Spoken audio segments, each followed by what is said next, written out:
Buat adik-adik mahasiswa yang saat ini mungkin sedang mengerjakan bab 1, ada hal-hal yang perlu diketahui untuk mempercepat atau untuk memperlancar di dalam pembuatan bab 1. Apa sajakah itu?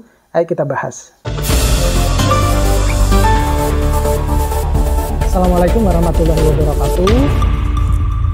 Assalamualaikum warahmatullahi wabarakatuh.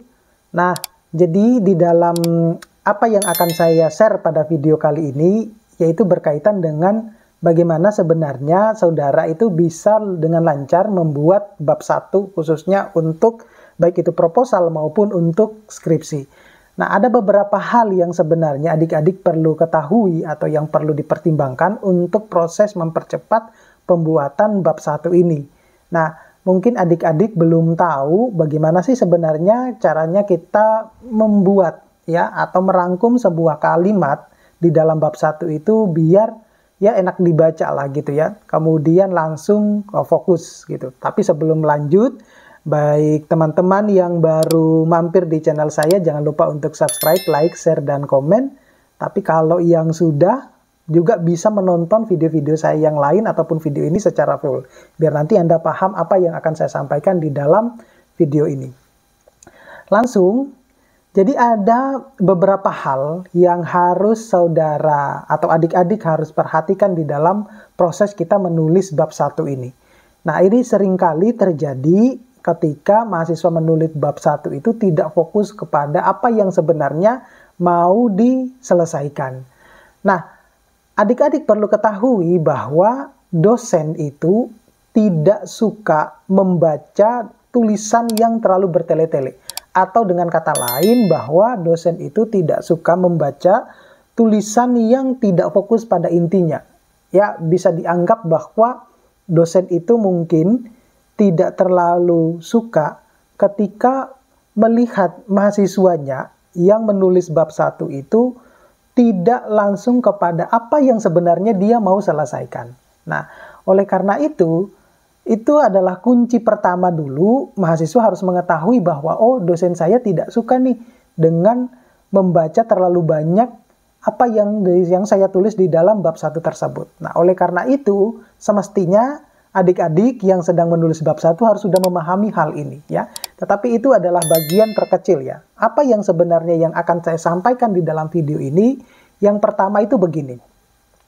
Adik-adik harus perlu bercerita ya tentang fenomena atau kejadian yang ingin diselesaikan ya, yang ingin diangkat di dalam bab 1 tersebut. Nah, tentunya fenomena-fenomena atau kejadian-kejadian yang ingin diselesaikan tersebut itu adalah fenomena-fenomena atau kejadian yang saat itu lagi pada booming ya atau lagi pada happening ya. Jadi lagi pada hot issue yang ingin diselesaikan. Nah, oleh karena itu, usahakan langsung kepada intinya, jangan terlalu bertele-tele ya, ataupun membuat sebuah tulisan yang tidak fokus. Jadi, Anda mau menyelesaikan apa sih sebenarnya? Nah, cara yang paling gampang itu adalah buatlah di dalam sebuah pertanyaan dulu ya. Jadi kita membuat sebuah pertanyaan, kira-kira apa yang akan saya selesaikan dan kemudian Anda tulis ya. Jadi, jangan terlalu bertele-tele, langsung fokus kepada apa yang ingin disampaikan ya. Misalnya kita paling gampang itu membuat dari fenomena yang secara umum dulu, baru mengerucut menjadi fenomena yang secara khusus. Nah, biasanya kalau mahasiswa saya yang saya bimbing itu adalah coba Anda ceritakan dulu fenomena secara umumnya seperti apa, baru mengerucut ke fenomena secara khusus. Nanti kalau Anda merasa bahwa bab 1 Anda itu terlalu banyak, nanti fenomena secara umumnya Anda hilangkan. Nanti bisa hanya cuma sekian paragraf ya, mungkin 3-4 paragraf itu yang hanya cuma berbicara tentang fenomena yang secara khusus. Nah, kemudian yang kedua itu adalah carilah informasi-informasi ya, yang terkait dengan data ataupun penelitian saudara untuk memecahkan masalah yang ada tadi itu di jurnal-jurnal internasional. Pertanyaannya mungkin Anda bertanya bahwa, loh kenapa harus di jurnal internasional? Pertama, jurnal internasional itu update-nya lebih cepat ya. Kemudian kunci yang kedua ya, ini kalau Anda mau bisa cepat lolos nih dari dosen pembimbing, hampir ya semua dosen, rata-rata semua dosen itu menyukai membaca hasil penelitian-penelitian dari jurnal-jurnal internasional. Mungkin dari lewat saudara, lewat adik-adik itu, dia akan mendapatkan ide, inspirasi untuk melakukan penelitian. Ya, mulai dari dia membaca dari hasil yang Anda tulis dari itu. Lah, kenapa tidak mengambil dari jurnal nasional, misalnya semacam itu.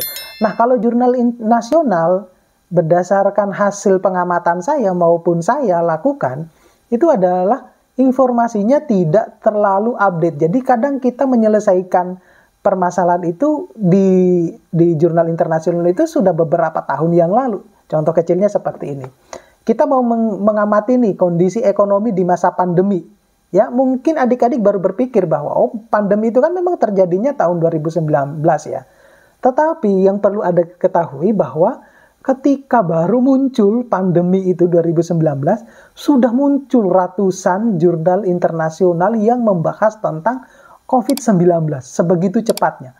Nah, sedangkan di Indonesia itu baru terbit yang untuk jurnal internasionalnya itu ya mungkin yang tahun 2021 lah. Ya, itu pun yang di jurnal bereputasi. Nah, itu adalah satu contoh kecilnya saja. Jadi untuk bisa mendapatkan informasi yang up to date, untuk bisa mendapatkan informasi yang bagus, nah tentunya kita harus sering membaca jurnal-jurnal internasional.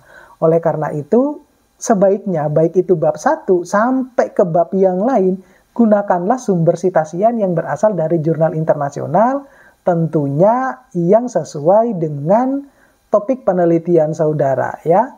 Jangan lupa juga, ini yang terpenting, yang seringkali dilewati oleh mahasiswa, bahwasanya di bagian akhir bab latar belakang atau pendahuluan itu, sisipkan satu paragraf ya, sisipkan satu paragraf alasan utama kenapa saudara itu mau mengangkat topik tersebut, mau menyelesaikan permasalahan tersebut. Tuh, itu yang seringkali terlewatkan oleh mahasiswa.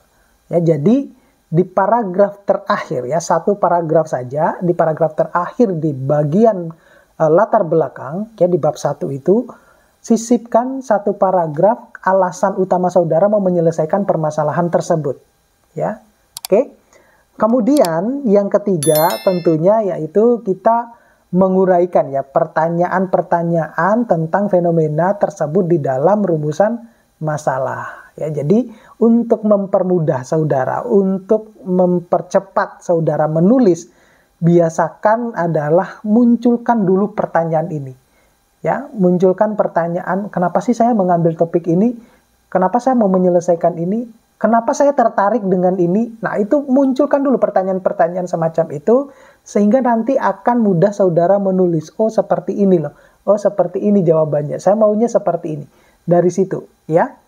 Jadi, kalau Anda menguraikan pertanyaan-pertanyaan ya, yang terkait dengan fenomena ataupun topik penelitian saudara itu di dalam rumusan masalah, maka itu akan mempermudah saudara, akan mempercepat saudara di dalam menulis bab 1.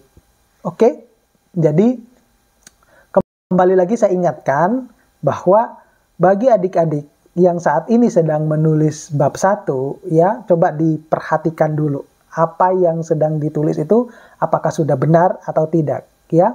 Yang saya sampaikan ini adalah tentunya bukan style saya sendiri, tetapi berdasarkan dari hasil pengamatan, berdasarkan dari hasil curhatan juga dosen-dosen. Oleh karena itu saya rangkum. Ya, jadi ini bukan berdasarkan dari hasil opini saya sendiri, tetapi dari hasil pengamatan yang saya tanyakan di beberapa dosen. Nah, tadi yang pertama sudah saya sebutkan bahwa kalau Anda mau lebih cepat lulus, mau cepat menyelesaikan atau mendapatkan ACC di bab 1 ini, maka pastikan bahwa jangan terlalu bertele-tele, fokus ya. Ingat, dosen itu tidak suka membaca skripsi ya yang terlalu panjang ya, tidak fokus ya, itu. Oke, cukup sampai sekian. Nanti bisa ketemu pada video-video saya yang lain. Jangan lupa ya untuk menonton video-video saya yang lain secara full biar Anda tahu pesannya ya. Kalau ada yang mau ditanyakan, ya, kalau ada yang mau ditanyakan, Anda bisa share langsung ke kolom komentar atau bisa DM langsung ke Instagram saya. Ya, banyak yang DM ke Instagram saya. Saya juga heran kenapa tidak langsung komen di YouTube saya. Terima kasih. Akhiri, assalamualaikum warahmatullahi wabarakatuh.